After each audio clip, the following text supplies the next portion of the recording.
Hello, it's week 7 of season 5 of the Andy Griffith Show. This week's episode title is Man in the Middle. Barney, what's up this week? I come into the courthouse just as Andy is saying goodbye to Helen from having had lunch with her. And I'm really upset. And I tell Andy I don't want to talk about it. It's kind of personal, and it's over now anyway, so let's not talk about it. It's the knee. Done. No point in bringing it up. But then I talk about it. I say that Thelma Lou and I had a big fight. I say that she accused me of never taking her any place. And I explain to Andy, we go to church on Sundays, we go to her place on Tuesdays for television, we go to the special at the diner on Thursdays, and we have coffee together while I'm on duty on Fridays. She as much as said I was cheap. And Andy says, well, those are kind of low budget evenings.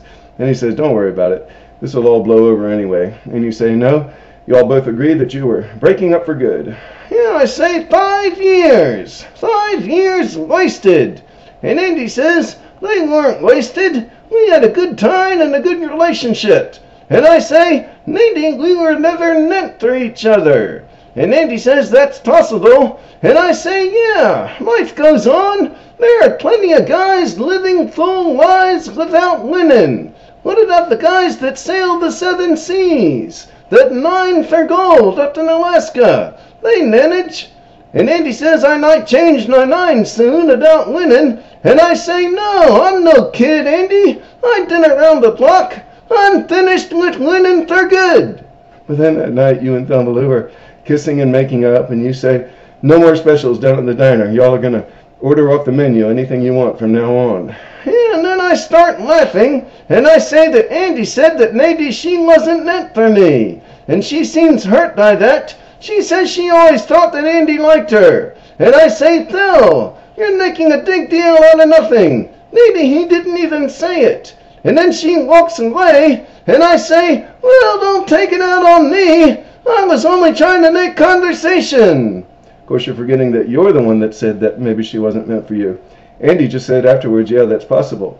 Anyway, what happens then? Well, the next day, Andy wants to know why Thelma Lou just saw him on the street but wouldn't talk to him. And I say it's probably because of what you said. And I repeat the line to him. And he says he didn't say that. I said that. And I say, oh, come on, Andy. We sat right here, and you said it was very possible that Thelma Lou wasn't the girl for me. And he says, I said that. He didn't. He was just agreeing to make me feel better. And I say, well, don't get upset. So you do go off the deep end a little bit. Heck, it'll blow over. And then I say, here's a tip. When two friends are having a fight, just don't get involved. And then Thelma Lou is complaining later to Helen about it. Helen says she can't believe Andy would say that. And Thelma Lou gets upset. And Helen calls her childish. And Thelma Lou walks out. And then I hear about it. I try to talk to Andy about it. But then he says, Thelma Lou can be childish. And I say, Helen's being childish. And Andy says, I'm being childish. And I say, I never thought I'd live to see this day. The day that my best buddy would turn against me because of some woman. I've known you more than 20 years. Now Helen comes along, acts like a child, and all of a sudden everything that she says is right, and everything that I say is wrong. And Andy says I'm wrong, and Helen is right. And I walk out. And the next morning you pick up Andy for work, and he tries to work things out with you, and you all argue for a while, and he says, can we just go to work and forget it? And you say, okay. And you say, now all we have to do is worry about getting the two ladies back together.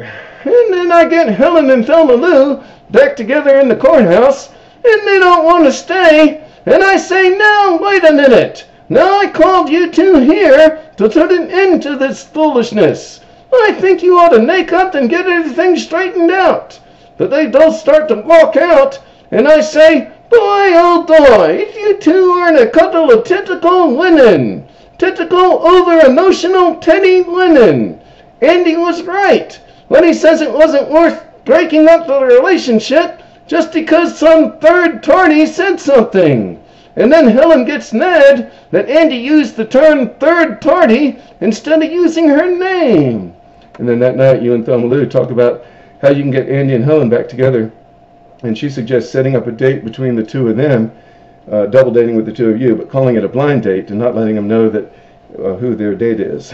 And when they each find out who their date is, they resist at first, but I drive out into the country and I park, and Thelma Lou and I get out to take a walk, and Andy and Helen make up in the back seat. But then Thelma Lou and I get in a fight, and we get back in the car, and this time Andy and Helen refuse to get involved. But then we make up too later that night. Well, finally everything got all worked out. We'll see you next week for episode 8.